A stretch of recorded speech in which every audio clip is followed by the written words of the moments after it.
വിമാനത്താവള പദ്ധതിയുടെ മറവിൽ അതിനെ മറയാക്കിക്കൊണ്ട് ഇവിടെ നടക്കുന്ന വലിയ നിയമവിരുദ്ധമായ കാര്യങ്ങൾ അത് നമ്മൾ കാണാതെ പോകരുത്.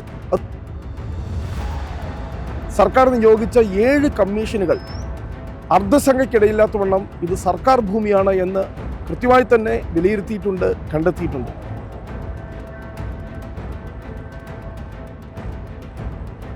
ഇത് സർക്കാർ ഭൂമിയാണെന്നിരിക്കെ എന്തിനാണ് സർക്കാർ വളരെ ഭീമമായ തുക നൽകി ഈ ഭൂമി ഏറ്റെടുക്കുന്നത്? പിണറായി വിജയൻ സർക്കാർ വന്നപ്പോൾ ആദ്യം ചെയ്തത് ഈ ഹാരിസൺ മലയാളവുമായുള്ള കൂടിക്കാഴ്ചയ്ക്ക് ശേഷം സുശീല ഭട്ടിനെ തൽസ്ഥാനത്ത് നിന്ന് മാറ്റി. പിന്നീട് ഈ കേസ് ഡിവിഷൻ ബെഞ്ചിലും സുപ്രീം കോടതിയിലും എല്ലാം വരുമ്പോൾ സർക്കാർ ഏകപക്ഷീയമായി തോറ്റുകൊടുക്കുകയാണ്.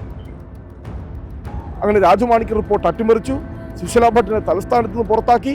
മുഴുവൻ കമ്പനികളും ഹാരിസൺ മലയാളം ഉൾപ്പെടെ അല്ലെങ്കിൽ ഇപ്പോൾ ഉള്ള അയന ചാരിറ്റബിൾ ട്രസ്റ്റ് ഉൾപ്പെടെ അവരെല്ലാവരും വന്ന് നിർബാധം ഒരു എതിർപ്പുമില്ലാതെ ഹൈക്കോടതിയിൽ നിന്നും സ്റ്റേ മേടിച്ചുകൊണ്ട് പോകുന്ന സാഹചര്യമാണ് നമ്മൾ കണ്ടത്. നമസ്കാരം. നിർദ്ദിഷ്ട ശബരിമല ഗ്രീൻഫീൽഡ് വിമാനത്താവളത്തിനായി സർക്കാർ കണ്ടെത്തിയ എരുമേലി ചെറുവള്ളി എസ്റ്റേറ്റിലെ ഭൂമി സംബന്ധിച്ച കേസിൽ സർക്കാർ പരാജയപ്പെട്ടതോടെ ഇപ്പോൾ വിമാനത്താവളത്തിൻ്റെ തന്നെ ഭാവി എന്തായിരിക്കുമെന്നാണ് ചോദ്യം ഉയരുന്നത്. ഭൂമി കൈവശം വെച്ചിരിക്കുന്ന അയന ചാരിറ്റബിൾ ട്രസ്റ്റിനാണ് ഇപ്പോൾ ഭൂമിയുടെ ഉടമസ്ഥാവകാശം സംബന്ധിച്ച് പാലാ സബ് കോടതിയിൽ വിധി ഉണ്ടായിരിക്കുന്നത്. ഇത് ഏറെ വിവാദമായിരിക്കുകയാണ്. സർക്കാർ ഈ വിഷയത്തിൽ ഈ കേസിൽ പരാജയപ്പെട്ടത് വലിയ അഴിമതി എന്നാണ് പൊതുപ്രവർത്തകരൊക്കെ ചൂണ്ടിക്കാട്ടുന്നത്. ഇപ്പോൾ കോൺഗ്രസ് DCC ജനറൽ സെക്രട്ടറിയായ പ്രൊഫസർ റോണി കെ ബേബി ഈ വിഷയത്തിൽ നമ്മളോട് പ്രതികരിക്കുകയാണ്. മധ്യ കേരളത്തിൻ്റെ വികസന സ്വപ്നങ്ങൾക്ക് വലിയൊരു നാഴികക്കല്ലാകുമായിരുന്ന ശബരിമല വിമാനത്താവള പദ്ധതി അതിന് പ്രതികൂലമായ രീതിയിൽ കഴിഞ്ഞ ദിവസം പാലാ സബ് കോടതിയുടെ വിധി വരികയുണ്ടായി. ഇനി സർക്കാരിന് മുമ്പിലുള്ള സാധ്യതകൾ ഒന്നെങ്കിൽ പാലാ സബ് കോടതിയുടെ വിധിക്കെതിരെ മേൽക്കോടതികളിൽ അപ്പീലിന് പോവുക, അല്ലെങ്കിൽ 2013 ഭൂമി ഏറ്റെടുക്കൽ നിയമപ്രകാരം കമ്പോള വിലയുടെ 10 മടങ്ങ് ഇരട്ടി കോമ്പൻസേഷൻ കൊടുത്തുകൊണ്ട് ഭൂമി ഏറ്റെടുക്കുക എന്നുള്ളതാണ്.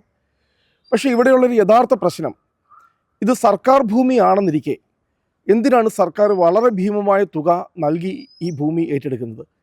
അവിടെ വിമാനത്താവളം വരണം, അത് ഈ നാട്ടിലെ മുഴുവൻ ആളുകളുടെയും സ്വപ്നമാണ്, എല്ലാവരുടെയും ആഗ്രഹമാണ്. പക്ഷേ ആ വിമാനത്താവള പദ്ധതിയുടെ മറവിൽ അതിനെ മറയാക്കിക്കൊണ്ട് ഇവിടെ നടക്കുന്ന വലിയ നിയമവിരുദ്ധമായ കാര്യങ്ങൾ അത് നമ്മൾ കാണാതെ പോകരുത്. അത് ഈ കേരളത്തിലെ ജനങ്ങൾ തീർച്ചയായിട്ടും തിരിച്ചറിയണം. ഇപ്പോൾ വിവാദമായിരിക്കുന്ന ഈ ചെറുവള്ളി തോട്ടം ഭൂമി 2300 ഏക്കർ വരുന്ന ഭൂമി, ഇതിനൊരു ചരിത്രമുണ്ട്. 1997 മുതൽ കഴിഞ്ഞ ഒരു 3 പതിറ്റാണ്ടായി സംസ്ഥാന സർക്കാർ ഇതുമായി ബന്ധപ്പെട്ട് വലിയ നിയമ പോരാട്ടത്തിലാണ്.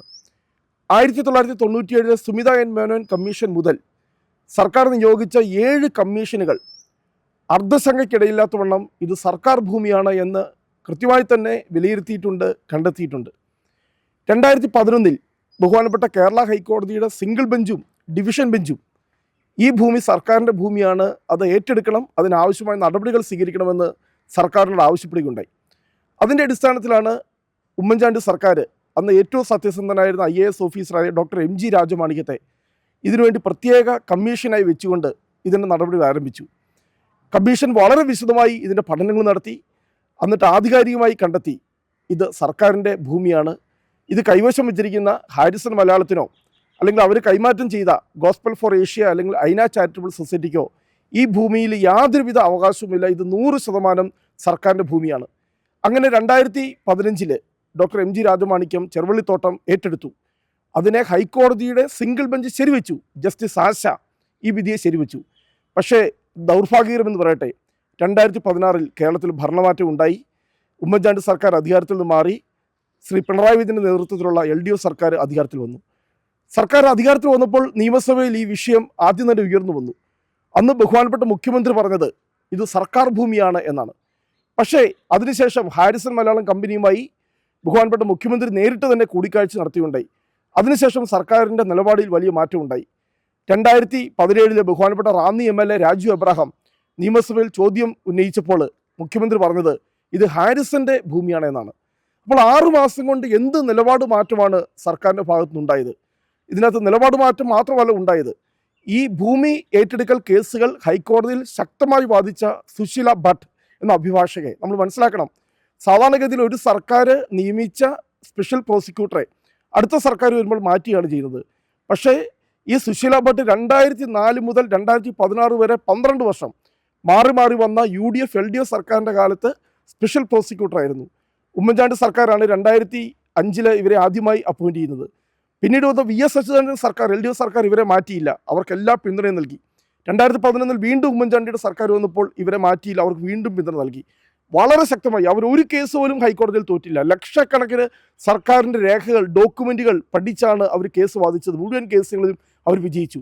പക്ഷേ പിണറായി വിജയൻ സർക്കാർ വന്നപ്പോൾ ആദ്യം ചെയ്തത് ഈ ഹാരിസൺ മലയാളവുമായുള്ള കൂടിക്കാഴ്ചയ്ക്ക് ശേഷം സുശീല ഭട്ടിനെ തൽസ്ഥാനത്ത് നിന്ന് മാറ്റി. അതൊന്ന്. 2, നിയമവകുപ്പ് സെക്രട്ടറി സർക്കാരിന് ഒരു വിദഗ്ധ നിയമോപദേശം നൽകുന്നു.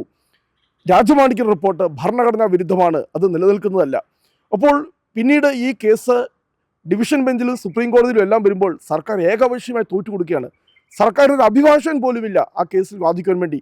പകരം ഡൽഹിയിൽ നിന്നും ഇറക്കുമതി ചെയ്ത സ്വകാര്യ അഭിഭാഷകരാണ് സർക്കാരിന് വേണ്ടി കേസ് വാദിക്കുന്നത്. അവരെല്ലാം കേസ് തോറ്റു. അങ്ങനെ രാജമാണിക്യ റിപ്പോർട്ട് അട്ടിമറിച്ചു. സുശീല ഭട്ടിനെ തലസ്ഥാനത്ത് നിന്ന് പുറത്താക്കി. മുഴുവൻ കമ്പനികളും ഹാരിസൺ മലയാളം ഉൾപ്പെടെ, അല്ലെങ്കിൽ ഇപ്പോഴുള്ള അയന ചാരിറ്റബിൾ ട്രസ്റ്റ് ഉൾപ്പെടെ അവരെല്ലാവരും വന്ന് നിർബാധം ഒരു എതിർപ്പുമില്ലാതെ ഹൈക്കോടതിയിൽ നിന്നും സ്റ്റേ മേടിച്ചുകൊണ്ട് പോകുന്ന സാഹചര്യമാണ് നമ്മൾ കണ്ടത്. മറ്റൊരു കാര്യം നമ്മൾ മനസ്സിലാക്കണം, 2004 ഹാരിസൺ മലയാളത്തിൽ നിന്നും അയന ചാരിറ്റബിൾ സൊസൈറ്റി ഈ ഭൂമി വാങ്ങുന്നത്. പക്ഷേ ഇത് നിയമവിരുദ്ധമാണെന്ന് അറിഞ്ഞുകൊണ്ട് അന്ന് കോട്ടയം ജില്ലാ കളക്ടർ ഈ ഭൂമിയുടെ പോക്കുവരവ് റദ്ദ് ചെയ്തതാണ്, ആധാരം റദ്ദ് ചെയ്തതാണ്, അവരിൽ നിന്ന് നികുതി ഈടാക്കാതിരുന്നതാണ്. അത്രയും വ്യക്തമായി ഇത് സർക്കാർ ഭൂമിയാണെന്ന് പൂർണ്ണമായും ബോധ്യപ്പെട്ട് നിൽക്കുമ്പോഴാണ്. അതുപോലെ തന്നെ 2012 കോടതിയുടെ ഉത്തരവിൻ്റെ പ്രകാരം ഒരു വിജിലൻസ് എൻക്വയറി നടക്കുകയുണ്ടായി.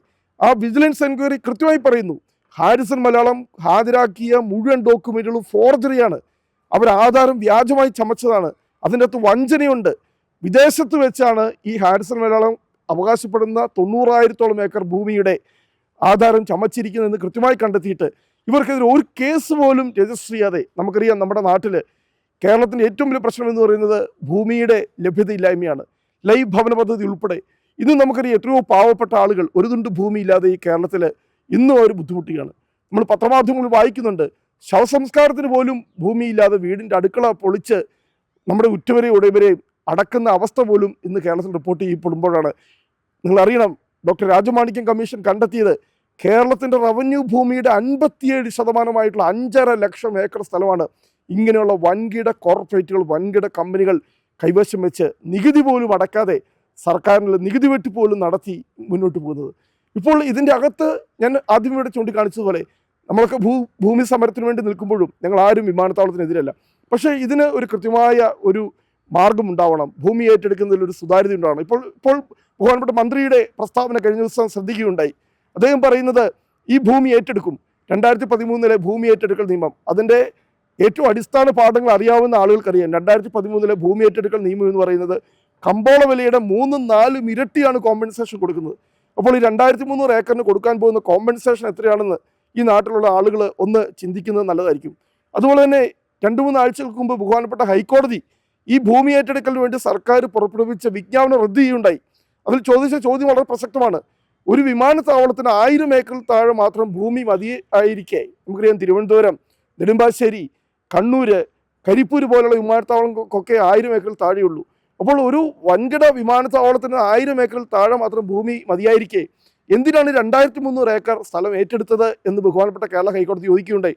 അതാണ് ഇവിടുത്തെ വളരെ പ്രസക്തമായ ചോദ്യം. ഈ 2300 ഏക്കർ ഭൂമിയുമായി ബന്ധപ്പെട്ട് എന്തൊക്കെയാണ് ഇവിടെ പിന്നാമ്പുറങ്ങളിൽ, അണിയറകളിൽ നടക്കുന്ന, നമുക്കറിയാം എന്തൊക്കെയോ വലിയ ഗൂഢാലോചനകൾ നടക്കുന്നുണ്ട് ഇതുമായി ബന്ധപ്പെട്ട്.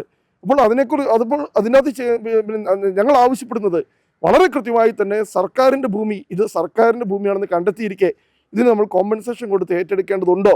അല്ലെ എത്ര 100 കോടി രൂപ കോമ്പൻസേഷൻ കൊടുത്ത് നമ്മുടെ നികുതി പണം, കേരളം ഇന്ന് വലിയ സാമ്പത്തിക പ്രതിസന്ധിയിലൂടെ കടന്നു പോകുമ്പോൾ ആ ഖജനാവിൽ നിന്നും ഇത്രയും പണം കൊടുത്ത് ഇത് ഏറ്റെടുക്കേണ്ടതുണ്ടോ? അല്ലെങ്കിൽ സർക്കാർ, ഞാൻ ആവശ്യപ്പെടുന്നത് രാജമാണിക്യം റിപ്പോർട്ടിൽ അടികുറച്ച് നിന്നുകൊണ്ട് ആ റിപ്പോർട്ടിനെ അടിസ്ഥാനമാക്കി ഈ ഭൂമി ഏറ്റെടുക്കണം, അവിടെ വിമാനത്താവളം കൊണ്ടുവരണം എന്നാണ് എനിക്ക് ഇവിടെ അഭ്യർത്ഥിക്കാനുള്ളത്.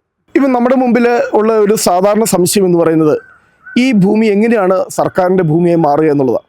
കാരണം ഹാരിസൺ മലയാളം എന്ന് പറയുന്നത് നമുക്കറിയാം, അത് ആദ്യം ഒരു വിദേശ കമ്പനിയായിരുന്നു, അത് ഒരു ബ്രിട്ടീഷ് കമ്പനിയായിരുന്നു. അവരിവിടെ വന്ന് നമ്മുടെ ഇവിടെയുള്ള ജന്മിമാരിൽ നിന്നും ദേവസ്വം ഭൂമിയൊക്കെയായി അവരത് പാട്ടത്തിനെടുത്തു. ഈ പാട്ടത്തിനെടുത്ത ഭൂമി മുഴുവൻ എന്ത് ചെയ്യുന്നറിയോ? കാരണം നമുക്കൊരു പാട്ടക്കാലാവധി ഉണ്ട്. പക്ഷേ ഈവൻ പാട്ടക്കാലാവധി ഉണ്ടെങ്കിൽ പോലും 1947 ഇന്ത്യക്ക് സ്വാതന്ത്ര്യം കിട്ടിയതോടുകൂടി ആ മുഴുവൻ പാട്ടക്കരാറുകളും അസാധുവാകുന്നതാണ്. ഇന്ത്യക്ക് സ്വാതന്ത്ര്യം കിട്ടിയത് ഇന്ത്യൻ ഇൻഡിപെൻഡൻസ് ആക്ട് പ്രകാരമാണ്. ആ ഇന്ത്യൻ ഇൻഡിപെൻഡൻസ് ആക്ടിൽ വളരെ വ്യക്തമായി പറയുന്നുണ്ട്, ഇന്ത്യക്ക് സ്വാതന്ത്ര്യം കിട്ടുന്നതോടുകൂടി വിദേശ കമ്പനികൾ, ഈസ്റ്റ് ഇന്ത്യ കമ്പനികൾ, കാരണം നമ്മൾ സ്വാതന്ത്ര്യ സമരം നടത്തിയത് ഈ വിദേശ കമ്പനികൾക്കെതിരെയാണ്, ഈസ്റ്റ് ഇന്ത്യ കമ്പനിക്കെതിരെയാണ്. ഇവരെല്ലാം വിദേശ കമ്പനികളാണ്. ആ വിദേശ കമ്പനികൾ ഈ രാജ്യത്തെ ജന്മിമാരുമായിട്ടോ നാട്ടുരാജാക്കന്മാരുമായിട്ടോ ഉണ്ടാക്കിയിരിക്കുന്ന കരാറുകൾ മുഴുവൻ അതിനാൽ തന്നെ അസാധുവാകുന്നതാണെന്ന് ഇന്ത്യൻ ഇൻഡിപെൻഡൻസ് ആക്ടിൽ വളരെ വ്യക്തമായി പറഞ്ഞിട്ടുണ്ട്. അപ്പോൾ 47 തന്നെ എന്ത് ചെയ്തു? ഈ കരാറുകൾ മുഴുവൻ അസാധുവായി, ഈ ഭൂമി മുഴുവൻ സർക്കാരിൻ്റെ ഭൂമിയായി മാറി. പക്ഷേ ഇവിടെ സംഭവിച്ചെന്താണെന്നറിയോ? ഈ 1921 ഇങ്ങനെ പാട്ടത്തിനെടുത്ത ഭൂമി മുഴുവൻ എന്ത് ചെയ്തു? അവർ വ്യാജ ആധാരങ്ങളുണ്ടാക്കി, പാട്ടഭൂമി വ്യാജ ആധാരം ഉണ്ടാക്കി, അതെല്ലാം തീറാധാരപ്രകാരമായി ഇവരുടെ സ്വന്തം ഭൂമിയാണെന്ന് ഇവർ അത് വഴിതിരിച്ചുവിടുകയാണ് ചെയ്തത്. എനിക്ക് മറ്റൊരു കാര്യം കൂടി ഇതിനകത്ത് ചൂണ്ടിക്കാണിക്കുന്നുണ്ട്.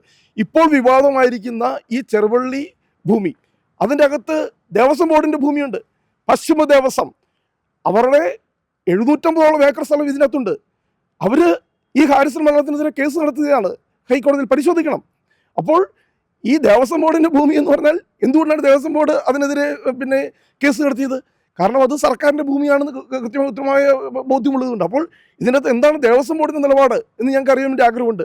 സർക്കാരിൻ്റെ നിലപാട് എന്താണെന്ന് അറിയാൻ വേണ്ടി ആഗ്രഹമുണ്ട്. കാരണം അത്രയും വ്യക്തമായി ഇത് സർക്കാരിൻ്റെ ഭൂമിയാണെന്ന് ബോധമുള്ളത് കൊണ്ടാണ് അവരെല്ലാം ഇതുമായി ബന്ധപ്പെട്ട് കേസുകൾ നടത്തിയത്. പക്ഷേ ഈ ഒരു വിധി വന്നതോടുകൂടി, ഈ വിധിയുടെ അപകടം എന്താണെന്നറിയോ? ഇത് ചെറുവള്ളിത്തോട്ടത്തിൻ്റെമായി ബന്ധപ്പെട്ട ഒരൊറ്റപ്പെട്ട ഒരു വിധിയല്ല ഇത്. കാരണം ഈ വിധി ബാധിക്കാൻ പോകുന്നത് കേരളത്തിലെ 5.5 ലക്ഷം ഏക്കർ ഭൂമിയാണ്. രാജമാണിക്യം കമ്മീഷൻ റിപ്പോർട്ട് അസന്നിഗ്ധമായി കണ്ടെത്തിയത് കേരളത്തിൻ്റെ റവന്യൂ ഭൂമിയുടെ 57% 5.5 ലക്ഷം ഏക്കർ സ്ഥലം വൻകിട കുത്തകകൾ കൈവശം വെച്ചിരിക്കുകയാണ്. നമ്മളൊരു കാര്യം മനസ്സിലാക്കണം, 1976 കണ്ണൻ ദേവൻ ഭൂമി ഏറ്റെടുക്കൽ നിയമപ്രകാരം നമ്മൾ കണ്ണൻ ദേവൻ കമ്പനി മൂന്നാർ മലനിരകളിൽ കൈവശം വെച്ചിരുന്ന 1.25 ലക്ഷത്തോളം ഏക്കർ സ്ഥലം നമ്മൾ ഏറ്റെടുത്തതാണ്. നമ്മൾ എന്തുകൊണ്ടാണ് ആ ഭൂമി ഏറ്റെടുത്തത്? കാരണം അത് സർക്കാർ ഭൂമിയാണെന്ന് ഉത്തമ ബോധ്യമുണ്ടായിരുന്നത് കൊണ്ട്. അപ്പോൾ അത് പിന്നീട് നമ്മൾ വീണ്ടും പാട്ടത്തിന് കൊടുക്കുക ചെയ്തത്. അപ്പോൾ ആ വിധി അല്ലെങ്കിൽ അന്ന് നമ്മൾ ഉണ്ടാക്കിയ നിയമനിർമ്മാണം ഇതുപോലെ വിദേശ കമ്പനികൾ കൈവശം വെച്ചിരുന്ന മുഴുവൻ ഭൂമിക്കും ബാധകമാണ്. അതെല്ലാം പാട്ടഭൂമിയാണ്, അതെല്ലാം സർക്കാരിൻ്റെ ഭൂമിയാണ്. അപ്പോൾ സർക്കാരിന് ഒരു വിമാനത്താവളം അല്ലെങ്കിൽ മറ്റ് വികസന പദ്ധതികൾ കൊണ്ടുവരാൻ വേണ്ടി, കാരണം നമുക്കറിയാം നമ്മുടെ ഏറ്റവും വലിയ പ്രശ്നം എന്ന് പറയുന്നത് കേരളത്തിൽ വികസനം വരാത്തതിൻ്റെ കാരണം നമ്മുടെ ഭൂമിയുമായി ബന്ധപ്പെട്ട വിഷയങ്ങളാണ്. നമുക്ക് ഭൂമിയുടെ പരിമിതിയാണ് അല്ലെങ്കിൽ ലഭ്യതയാണ്. അപ്പോൾ ഇങ്ങനെയുള്ള സർക്കാർ ഭൂമി ഏറ്റെടുത്തു കഴിഞ്ഞാൽ നമ്മുടെ വികസന സ്വപ്നങ്ങൾക്ക്, നാടിൻ്റെ വികസനത്തിന് വലിയൊരു നാഴികക്കല്ലാവും. കൂടാതെ കേരളത്തിൽ 2ാം ഭൂപരിഷ്കരണ നിയമം, കാരണം ഇന്ത്യക്ക് തന്നെ മാതൃകയാകും വിധം ഭൂപരിഷ്കരണ നിയമം നടപ്പാക്കിയ സംസ്ഥാനമാണ് കേരളം. കേരളത്തിൻ്റെ സാമൂഹിക മുന്നേറ്റത്തിൻ്റെ അടിത്തറ എന്ന് പറയുന്നത് നമ്മുടെ ഭൂപരിഷ്കരണ നിയമമാണ്. പക്ഷേ നമ്മൾ ഇനിയും ആ ഭൂപരിഷ്കരണ നിയമത്തിൽ ഒരുപാട് മുന്നോട്ട് പോകേണ്ടിയിരിക്കുന്നു. അങ്ങനെ 2ാം ഭൂപരിഷ്കരണ നിയമത്തിന് അടിസ്ഥാനമാകുമായിരുന്ന ഒരു വലിയ സ്വപ്നമായിരുന്നു ഈ കേസിൽ നമ്മൾ തോറ്റതോടുകൂടി അട്ടിമറിക്കപ്പെട്ടത്.